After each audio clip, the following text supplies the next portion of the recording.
los palestinos decían que nunca iban a aceptar la existencia del Estado de Israel, y los israelitas decían que nunca iban a aceptar la existencia de un Estado palestino. Hoy existe el Estado palestino y existe el Estado de Israel.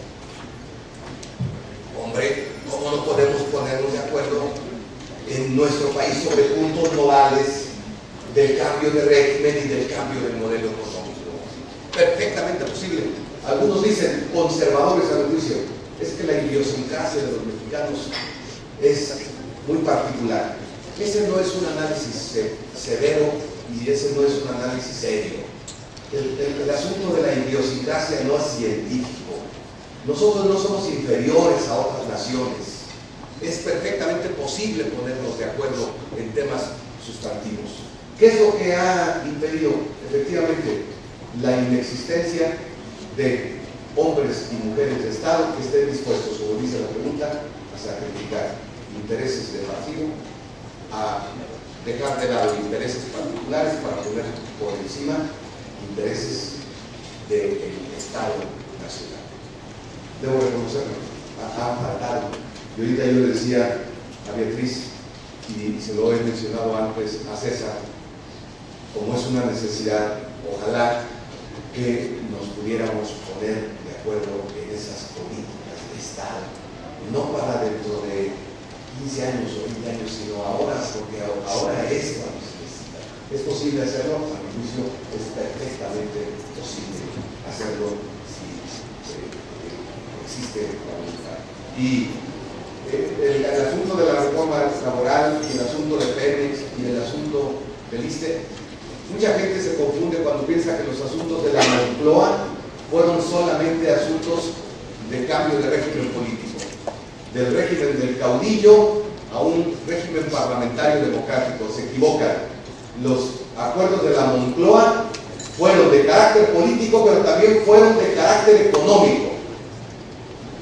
También fueron de carácter económico, y fueron posibles, y con ello termino, fueron posibles los pactos de la Moncloa porque en la mesa se pusieron muchos puntos, varios puntos, donde las fuerzas políticas pudieran ponerse de acuerdo. Y pongo un ejemplo. Santiago Carrillo decía, yo estoy dispuesto a que los sindicatos, las comisiones laborales, se llamaban los sindicatos del Partido Comunista, puedan flexibilizar los contratos colectivos, pero necesitamos democracia política para poner en ejemplo.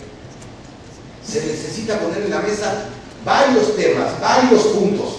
Ustedes me ponen aquí ahora el tema del IVA en alimentos y medicinas como único punto y tengan la seguridad de que el PRD lo rechaza. Pues tenemos que ponernos de acuerdo en varios temas, los temas sustantivos, y esa es, a mi juicio, la posibilidad de una mesa de acuerdos que logre los sustantivos para la transformación profunda del país. Si no, continuaremos lamentablemente a la deriva, y eso traerá gravísimas consecuencias en el corto plazo para el país. No pierdan de vista, más de la mitad de la población vive en condiciones de pobreza, y cuando hay esas condiciones los países explotan. Por eso creo que es tan indispensable ese pacto y ese Estado. Gracias. Gracias, presidente.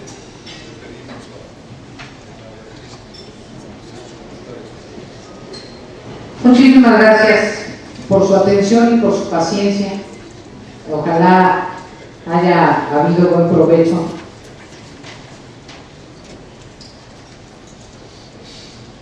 En los últimos 10 años he estado en reuniones donde la pregunta es la misma.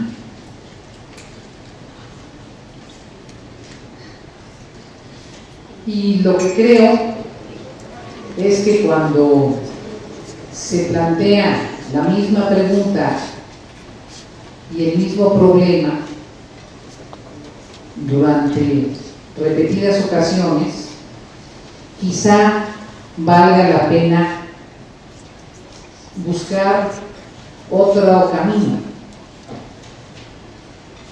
Yo quiero recuperar el eje de mi planteamiento, además de felicitar a César Nava porque nos hizo una presentación muy sistemática de la plataforma del gobierno del presidente Calderón, y eso es importante. Yo quiero insistirles que a lo mejor el tema central del pacto no está en la clase política. Se los quiero insistir, porque aquí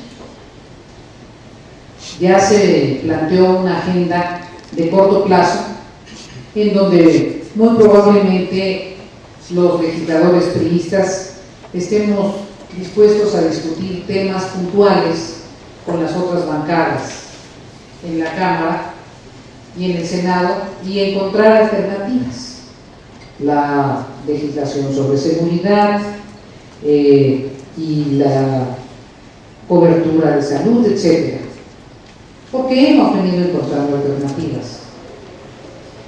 Pero la transformación medular que requiere el país, sobre todo en los aspectos productivos, demanda de un acompañamiento del poder político, pero de una decisión estratégica de los factores reales de la producción. Y yo estoy dispuesta a propiciar un encuentro de las cámaras empresariales con los sindicatos. Yo creo que tenemos que encontrar, si tenemos 10 años preguntándole a los actores políticos si pueden armar un pacto, todos contestamos que sí. Y en la práctica después pasan otras cosas. Me parece que tendríamos que encontrar, los que queremos que haya soluciones, otras alternativas. Es un primer tema que reivindico. ¿Por qué no revisamos por sectores al país? ¿Por qué no vemos en qué sectores podemos articular acuerdos entre los factores reales de la producción? ¿Por qué no, con los acuerdos entre los factores reales de la producción, le demandan los factores reales de la producción al gobierno cuáles son las cosas indispensables para su florecimiento?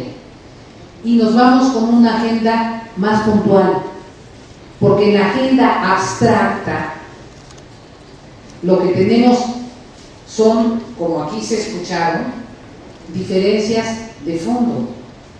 Hay una diferencia de fondo sobre el modelo económico. Aquí se ha dicho. Entonces, tenemos la obligación de hacer una discusión en donde se defina una columna vertebral de qué matiz en el modelo económico o qué transformación del modelo económico. Podemos tener un modelo económico simplemente centrado en tener altísimas reservas internacionales y tener ahorcada la economía real, o nos vamos a la discusión macro, que es otro modelo económico, o nos vamos a los matices. ¿Y cuáles son los sectores estratégicos en donde requerimos inversión pública? ¿Y cómo se negocia en alianza con los sectores productivos que se suelte la inversión pública? ¿Y cómo se simplifica una serie de requisitos para el desarrollo de sectores estratégicos? Yo creo que existen condiciones para el pacto, sí, pero me parece que el pacto debe trascender a los protagonistas políticos y tiene que involucrar al conjunto que hace real la vida cotidiana en el país y lograr que los factores políticos no seamos un lastre, no seamos un obstáculo, no contengamos la necesidad indispensable de la sociedad de encontrar alternativas. ¿Qué país desearía yo que existiera en el corto plazo, en el mediano plazo, pero en el corto, que fue la pregunta, a la hora del relevo institucional? A mí me parece que lo más importante para nuestro país es que la gente recupere la esperanza. Lo más importante para nuestro país es que a la gente se le quite el miedo.